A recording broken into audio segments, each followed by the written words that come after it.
y los profesores tampoco, por lo que uno ha visto en la reacción en las redes sociales, los correos que uno ha recibido.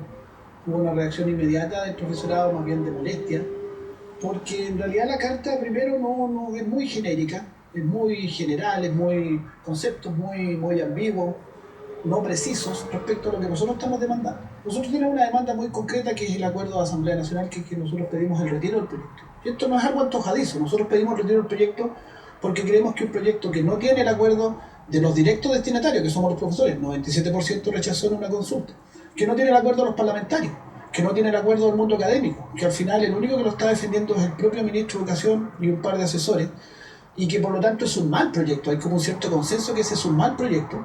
¿Por qué no retirarlo? Al momento del retiro inmediatamente se depone el paro en el que nosotros estamos hoy día ya por cuarta semana y nos sentamos tranquilos en una mesa técnica a trabajar un proyecto que tenga el acuerdo, que tenga un consenso, que se recojan opiniones también de estos expertos del mundo académico, que se recoja la opinión del profesorado, y en 1 o 2 meses máximo podemos enviar un muy buen proyecto al Congreso Nacional que sea acordado y concordado con nosotros. Mario, esta carta es una respuesta genérica que yo creo que nos va a dejar contento al profesorado en el país. Mario, pero a ver, para explicarle un poco a la gente que no está directamente involucrada, pero sí directamente con mucha preocupación, apoderados, mundo ligado a la educación, ¿no? Que están ahí a la espera de ver qué pasa con sus niños. ¿En qué cambia las cosas sacar el proyecto? ¿Por qué es tan importante sacarlo, bajarlo? Porque cuando uno ve, por ejemplo, la propuesta, lo que se ha trabajado en la mesa tripartita, uno lee, aquí tengo la propuesta en resumen de la Cámara de Diputados, y el ministro va encima dice, mire, ¿sabe qué? Nosotros concordamos prácticamente todo con la propuesta de la Cámara de Diputados. ¿No es mejorable el mismo proyecto? ¿No se ahorraría tiempo también, partiendo de una misma base? ¿Por qué es importante sacarlo? Bueno, también se puede preguntar al revés, ¿por qué es tan terrible no sacarlo? También, es tan dramático también, para el gobierno no reconocer un error, claro, pero simplemente retirar el proyecto al ministro. Claro, pero exacto, sí. Me pregunto a usted por qué es tan... Mire, porque lo que nosotros estamos cuestionando de este proyecto es una cosa estructural, es su esencia, su estructura, es como la Constitución. ¿Ah? La Constitución se puede enmendar, hay muchos que pensamos que hay que hacer una nueva Constitución en el país. Claro, es una discusión muy parecida. Exacto, es muy parecida. Nosotros creemos que este proyecto no se mejora con algunos parches.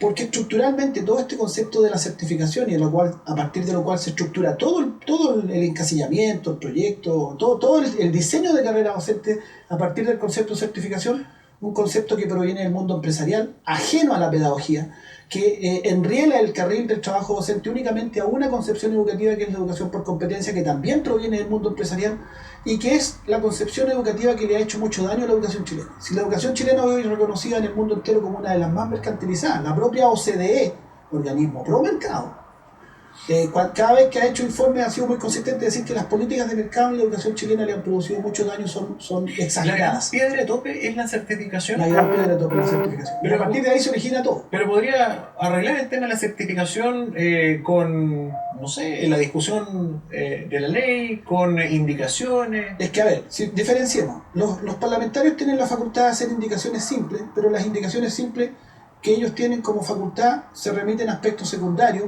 porque ellos no tienen facultad de hacer nada que implique gasto o implique modificación financiera. La certificación es el corazón de la propuesta, encasilla a los profesores en tramos, según esos tramos del salario, por lo tanto los parlamentarios no tienen esa facultad. Esto solo puede hacerse mediante indicaciones sustitutivas. La indicación sustitutiva, tal como el nombre lo dice, es prácticamente sustituir el proyecto. ¿Por qué no entonces no retiramos el proyecto y lo estructuramos conjuntamente? Fíjese que la presidenta del país, la Presidenta de la República hizo una promesa el año pasado. Dijo, construiremos en conjunto con el Colegio de Profesores un proyecto de carrera de profesor docente. Conjunto, la etimología de la palabra es muy clara. Algo conjunto que se hace entre las dos partes. Eso no se hizo acá. ¿Por qué no rehacemos lo mal hecho y no hacemos de nuevo el proyecto bien hecho? ¿Por qué no hacemos bien las cosas de una vez? Porque aquí siempre se apuesta como al tema del mal menor. Entonces nosotros tenemos que conformarnos con que nos corrijan un par de cosas, con que nos den un par de concesiones y queda un proyecto menos malo. ¿Por qué no hacemos un buen proyecto? Y nos sentamos con el ministro a trabajar un buen proyecto que tenga el acuerdo del profesorado, que tenga el acuerdo de los parlamentarios, que tenga el aporte del mundo académico. Esa cosa soberbia de las autoridades, que el ministro Izaguirre le expresa muy fuertemente, eso de que ellos no se pueden equivocar, de que ellos están en una suerte de Olimpo. ¿Por qué no reconocen un error, lo retiramos, todos nos quedamos tranquilos y hacemos un buen proyecto en un par de meses? A ver, da lo mismo, si fuera el ministro de este gobierno, el ministro de cualquier gobierno. Yo solamente le pregunto por las señales y los efectos. A ver, no ha dado ninguna señal de acercamiento, ha sido tan intransigente el Mineduc, porque incluso se ha sentado a la mesa. Le pidieron que venga el ministro a la mesa tripartita para que participemos. Fue el ministro a la mesa, se sentó. Que incluso ahí está dando una muestra repotente, porque los ministros en general, en ningún gobierno, evitan ir a negociar con entidades que están en paralización. Sí. ¿Cierto? Ahí hay una señal de acercamiento. Bueno, ¿qué otro más? ¿Qué otro sí, más? mire, yo le concedo que las reuniones en la Cámara de Diputados fueron importantes porque además nos permitió a nosotros ante el país, porque eso fue transmitido, expresar con claridad nuestras posturas. Y fueron conocidas y la gente yo creo que entendió que estamos peleando por algo muy de fondo y no por plata por lo que estamos peleando. Y en ese sentido sí, podemos valorar el esfuerzo de la Cámara de Diputados y podemos valorar que el ministro haya ido, pero es insuficiente. Porque estamos hablando de la carrera profesional docente. Fíjense que la última vez que hubo una modificación importante en el ejercicio profesional fue el año 91 que se promulgó el Estatuto Docente. 24 años después estamos discutiendo una nueva carrera profesional. O sea, que esto va a regir para los próximos 25 o 30 años. ¿Cómo no nos vamos a preocupar si junto con mercantilizar nuestro trabajo docente va a afectar también a los niños? Porque cuando los profesores somos enrelados únicamente a producir rendimientos pruebas estandarizadas, los niños también pasan a ser objeto de ese objetivo de rendir en las pruebas estandarizadas. A los niños también se les presiona. Hoy día en Chile tenemos niños con depresión a los 6 años. No les dice nada a las autoridades que en Chile tengamos niños con depresión a los 6 años y todo eso se explica en función de un sistema tan ultra competitivo. Fíjense que los niños hoy día en los colegios cada vez cantan menos, pintan menos, hacen menos deporte, porque todo el sistema se tensiona hacia el rendimiento de las pruebas estandarizadas. Y este proyecto profundiza esa lógica. Entonces, ¿cómo no vamos a estar preocupados nosotros y no vamos a pedir que se haga bien el proyecto carrera docente? ¿Qué le parece al el llamado de la UNICEF a propósito de los derechos de los niños, que en esta jornada llamó a restablecer el derecho a la educación de los niños? Dice, nos preocupa que en este proceso el derecho de los niños, niñas y adolescentes a aprender se esté viendo gravemente afectado. Bueno, yo le puedo responder a la UNICEF que nosotros los profesores somos los primeros preocupados de nuestros niños. Nadie tiene más interés en sus estudiantes que su profesor. Y nosotros como profesores estamos conscientes de que esta lucha es también por los niños. Es también porque haya un sistema educacional que apunte a una educación integral, que apunte a desarrollar todas las capacidades de las personas, el pensamiento crítico, lo emotivo, lo emocional, lo social, lo valórico. Las pruebas estandarizadas nos dan cuenta de eso y cuando estamos tan fuertemente tensionados allá, los niños son también muy fuertemente afectados. Nosotros vamos a recuperar las clases que se pierden ahora. Siempre lo hemos hecho. Tenemos que trabajar, extender la jornada, a veces se trabaja en enero, se trabaja en las vacaciones. Nosotros vamos a recuperar lo que se ha perdido porque nosotros somos los primeros preocupados de nuestros niños. Pero esta lucha que estamos dando no es por plata. Nos ponen la zanahoria de que podríamos ganar un poco más y el profesorado con una dignidad enorme ha dicho no, aunque me pongan el incentivo de unas pocas de que voy a mejorar mi sueldo si llego a los tramos superiores, lo que tengo que hacer para llegar a los tramos superiores distorsiona mi concepción de educación que yo tengo, distorsiona mi rol de educador y me tengo que convertir en un instructor. Para que la gente entienda bien, ¿por qué medirse o rendir pruebas distorsiona mi pega? Porque el proyecto pone el foco totalmente errado. Lo que se va, para que un profesor progrese tiene que rendirle la certificación al burócrata. Ahí va a poner su foco y no en el trabajo en la sala de clase. Lo que le va a valer al profesor para escalar va a ser cómo le va en la rendición frente al burócrata central, que lo va a estar certificando. Que además se va a tener que certificar en función de una restringida concepción educativa que es la educación por competencia. Las competencias son un concepto que proviene del mundo empresarial, en la estandarización de determinadas habilidades productivas. Todo se enriela hacia allá y nosotros queremos educar, no instruir o simplemente adiestrar para las pruebas estandarizadas. ¿Cuál sería el punto medio de llegar a una carrera? Porque acá nadie puede tener discusión en que queremos tener profesores bien pagados, bien preparados, con calidad de vida, porque si están bien psicológicamente también atienden bien y trabajan bien con nuestros hijos, que es lo más importante. Pero ¿cómo se aunan criterios en el sentido de que sí se sometan a una actualización, porque hay muy buenos profesores súper abnegados, pero también hay otros que marcan el paso? Como en todas las profesiones, como en todas las actividades. Y a lo mejor a nosotros los periodistas no nos hacen prueba de gramática día por medio o una vez al mes, pero la diferencia es que en los sistemas privados, el que no se la pega probablemente lo van a echar. En el sistema público muchas veces lo que se quejan los alcaldes que eran los empleadores, que les costaba mucho hacer la rotación, hacer una distinción del buen profe con otros que daban la hora y que no pasaba nada. Bueno, primero desmentir eso de que los profesores son inamovibles. En los últimos años hay 5.000 puestos de trabajo que se han perdido en el sistema municipal y eso por sí solo habla de que es falso que haya inamovilidad. Hay muchos mecanismos de despido que están establecidos hoy día en la legislación, pero ese no es el punto central hoy día. Nosotros no es que estemos en contra de evaluar, pero decimos, tiene que evaluarse o ponderarse el desarrollo docente en función de criterios pedagógicos, no criterios empresariales. Fíjense que esto es muy central. Pues claro que pueden haber diferencias salariales, no estamos en contra. Un profesor que tiene un magíster debe tener un incremento en su salario. ¿Sabe usted que en esta carrera docente tener un magíster o un doctorado no vale nada? Nada, porque se elimina el perfeccionamiento como asignación. Por lo tanto, un profesor va a estar totalmente desincentivado a perfeccionarse. Si hace un doctorado en la Universidad de Harvard, le voy a poner un ejemplo exagerado, supone que una de las universidades más prestigiadas del mundo, vuelve a trabajar acá y no le vale nada en su carrera.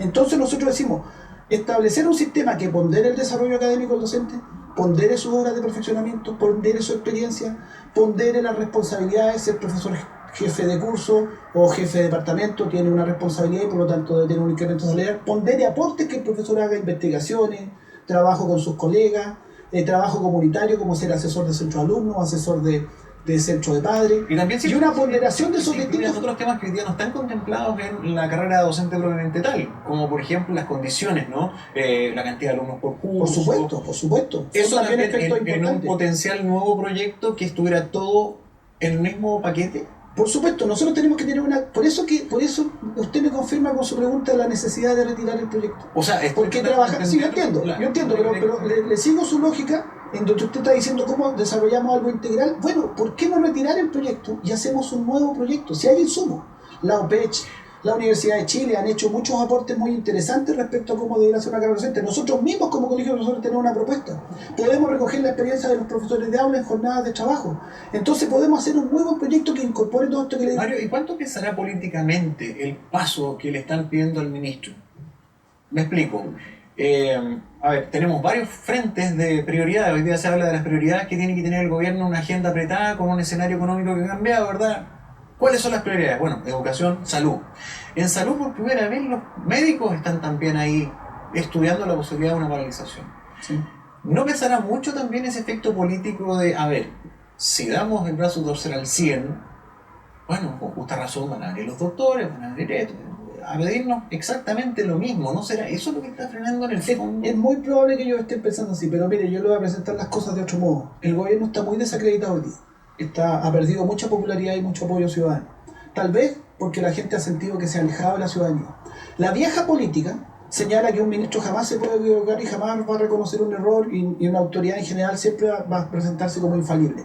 ¿Y qué tal si cambian la concepción y cambian el chip y dicen, mire, en realidad el proyecto no ha logrado lo que nosotros queríamos, nos equivocamos, vamos a trabajarlo luego, nos retiramos, vamos a escuchar a los profesores, vamos a escuchar lo que nos están diciendo, vamos a escuchar lo que nos están planteando y accedemos a retirar el proyecto y lo vamos a trabajar? ¿No sería a lo mejor una señal distinta, innovadora, de decir, sí, sabe que estamos escuchando, nos hemos equivocado, estamos escuchando, y hubo un acercamiento al mundo social? Y en vez de verse eso como una derrota, se vea como una revitalización de un gobierno que prometió cercanía con el mundo ciudadano y lo que está haciendo es exactamente lo contrario. Entonces yo creo que la vieja política dice que el ministro jamás se equivoca y jamás podrá reconocer un error, porque eso puede tener un costo político tremendo. A lo mejor las cosas son al revés en el mundo de hoy y son distintas, y la gente va a ver con buenos ojos que el gobierno reconozca, escuche, acoja lo que se le está planteando y realmente trabaje con nosotros un proyecto. Yo creo que podría tener muchos beneficios para este gobierno que hoy día está tan alicaído, que escuchar a lo que los profesores estamos planteando y escuchar al mundo social en general, como a los estudiantes también. Mario, se nos va el tiempo, pero quería preguntarle cuál es su proyección, porque claro, mañana se reúne la asamblea y van a analizar todo el escenario, van a tomar una determinación si el paro sigue o no sigue, y los pasos van a seguir. ¿Qué olfatea usted? Porque imagino que ya... Sí. Mire, yo creo que con esta carta es imposible de poner el paro. Esa es mi opinión y mi percepción. Yo creo que van a haber intentos de poner el paro, porque el ministerio erróneamente ha tratado de intervenir dentro del gremio y han habido muestras muy claras de eso, pero el profesorado en general está muy decidido a mantener la paralización.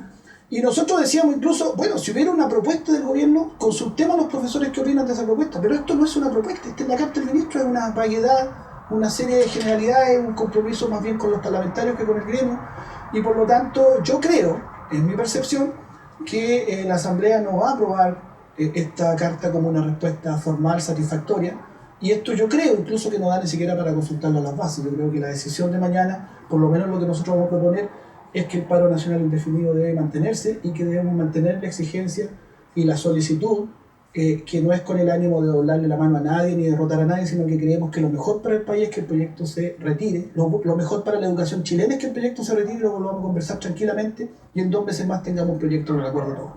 Yo creo, estimo, y es lo que nosotros vamos a proponer, que ese es el mejor camino y es lo que tenemos, por lo que tenemos que seguir luchando. Mario, muchísimas gracias por venir esta tarde. Un gusto. Estaremos atentos a ver qué pasa mañana. Bueno, gracias. Buenas tardes.